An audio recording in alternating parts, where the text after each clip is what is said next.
I'm Colleen. And we're the Cousins Weird. And we're live on Facebook. So hi. Hi. It's my turn this week, and I promise I'm not going to disgust you with feeling the magic of testes glands this time. I don't believe you. I really don't believe that this isn't going to horrify me in some fashion. Well, kind of, but not in the way that you think. Okay. Okay. So we are going back to medieval Europe. Ooh. And the medieval times took place from about 476 Common Era to the 14 to 1450. So we're in the Dark Ages. Yeah. We're starting out in the Dark Ages. And the Dark Ages had a lot of diseases. Lots of terrible things like, well, the plague, which, nobody likes the plague. No. The plague is bad. The plague is not a good thing. It is not. Some other things that affected people back then were dysentery, malaria, diphtheria, the flu, typhoid, smallpox, leprosy, goiters, tumors, skin rashes, edema, cleft lips, and something called scrofula. Scrofula. It sounds terrible, and it was terrible. Scrofula was also known as the King's Evil. And I'm like, the King's Evil sounds terrible. Scrofula actually was a form of tuberculosis. It's called cervical tuberculosis because it was cervical tuberculosis lymphadenitis. And if you're a medical professional, I apologize for that horrible translation there. That's cervical meaning neck. Not your cervix. No, it's not that cervical. It's cervical like from the neck. And this is a topical like form of tuberculosis. And it was... And it basically was the neck, it was an inflammation of the lymph nodes of the neck. And it caused swelling, lesions on the skin, on the neck. And eventually they would swell, they would drain pus after several weeks. So you have these horrible swollen glands on the side of your neck that would get sores on them, and they would drain pus, and they looked awful, and they sounded awful. I hate it. Now that's why, it's evil. Why would they call it the King's Evil? What did it have to do with the king? So we're talking only imagine. The Dark Ages, where there weren't really doctors, and people didn't know about bacteria or viruses or how things are spread. Right. Or how to cure things. So they had like a lot of kind of loopy ideas when it came to the curing things. Also, I should say, some of the things also that this form of tuberculosis would do, it would give you a fever as well. General malaise, which just means you felt like shit. Night sweats, weight loss. 10% of TB cases in the U.S. today are scrofula, and I've never heard of it before. 10% of TB cases are scrofula. How many TB cases, I wonder, There's not a lot in America. Year. It says mostly people that get this form of TB, or TB in general, are people with autoimmune diseases. Okay. And they treat it, you're like on antibiotics for about 6 months. So it's like curable. You just need antibiotics. But in medieval times... I don't want any of that happening, no. Whether it's curable or not. I know. But in medieval times, the only known cure for scrofula was to be touched by the king. The king had to touch you. And that's just how to do this. You had to touch your face. Okay. And that would, that's not or so touch bad. your neck, and then you'd be cured. But That's the not king, so bad. Did the king catch scrofula? Oh, who knows? But he just had to touch himself. The king's touching himself. Leave him alone. Oh God. So scrofula, it comes from the Latin scrofa, which means breeding sow, because sows were thought to be susceptible to this disease. Uh-oh. Like, why just female cows? Why is it? Or female pigs. Just sows, not the male ones. Just the female. I guess. Always the woman's Always fault. those piggly women pigs, In the 11th century, Britain and France, this became a legitimate medical practice. The king touching people that had scrofula. Yeah. So he'd have a big ceremony, and people would wait, and he would touch them. Like, that was their cure. Yeah, they'd just go and the king would touch them, and, that was it. But to demonstrate, this would be the king's way to demonstrate their divinely granted healing powers given to them by God. Because, they thought that the king was ordained, he was, God made him. He was like a godly person Okay. at the same time. So King Edward the Confessor, he's the English king. He was king from 1000 to 1066. And King Philip I of France, he was king from 1052 to 1100. They held public ceremonies of scrofula healing. Like in the public, they'd have like these big things. So you have people would travel from all over to see this king, to have them touch them. To get their pustules cured. Yeah, so I mean, these people are like, have huge lesions, or draining pus, and the king's gotta touch them and then touch the next person. There's a bunch of them all right there. Yeah, so I mean, he's gonna be contaminating all these people with scrofula. So wait. Okay. Did people come that weren't even infected, but they would be like, I want to just get touched so I don't get it? I don't know. Or were they all infected people? Most of the people, I think, were infected with it. Untreated scrofula has periods of remission.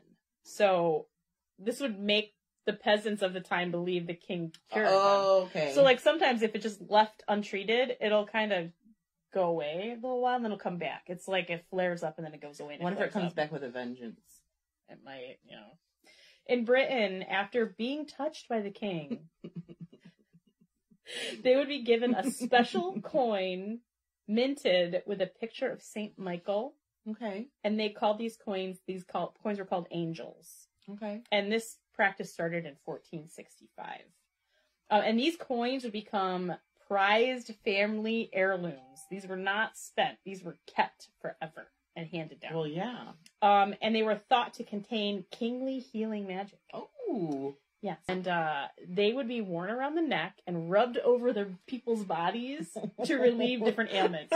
So you can watch this guy taking this coin and rubbing it on himself because he had syphilis or something, and the king magic would heal him. If you're not watching the live right now, you gotta see Margaret's acting this all out. So if you're not watching the live, you're missing out. You should make sure you go watch it if you're hearing this after it's over.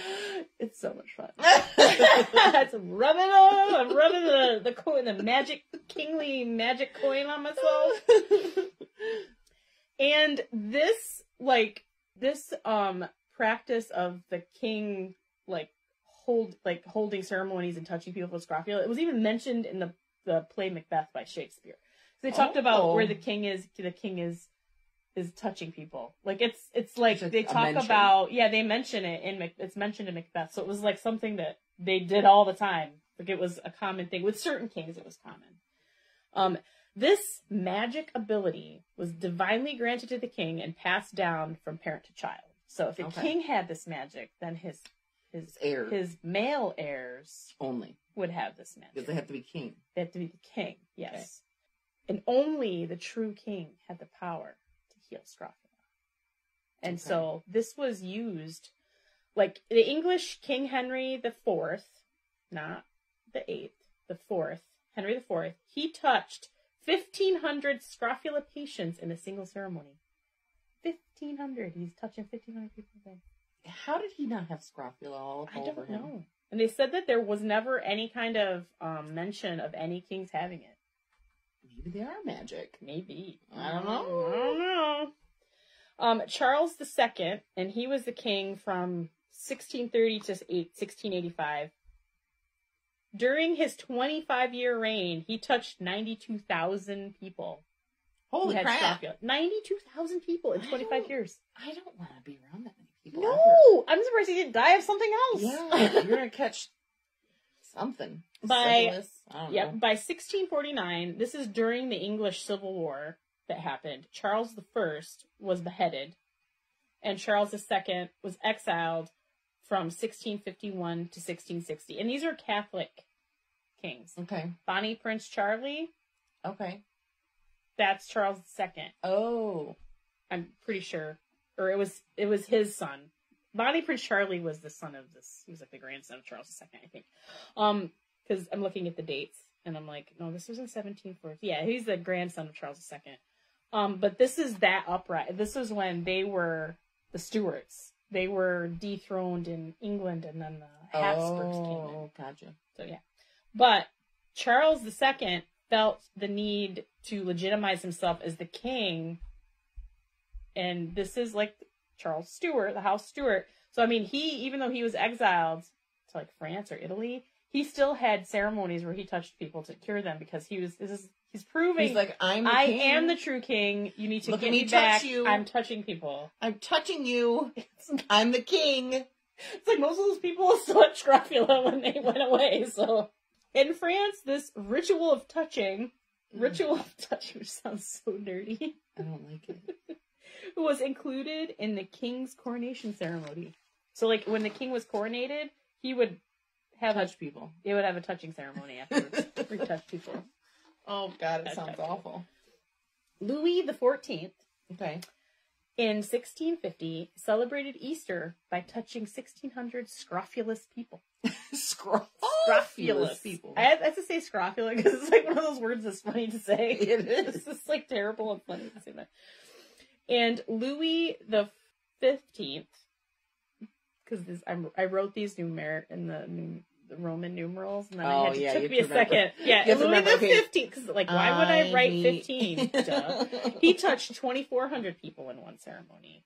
Now we're going to go on to the alternatives to a direct touch from the king. Okay. So these are like the king-less ceremony, like the things that they would do if you, like, because not everybody, because the king is one person, and we're talking like medieval times. And this is before, like, this is when people had horses. They didn't have, like, the buggies weren't great, you know? Right. So, like, if people lived far away, they were poor. They had no way to get to the king. Mm-hmm. So, like, what would people do in this situation? They had scrofula and they couldn't get to the king. I don't know. And what would they do? Well, in 1688, a Scot by the name of Alexander Shields, great last name, he wrote in his journal of a special horse who could cure scrofula by licking the sores on the people's necks.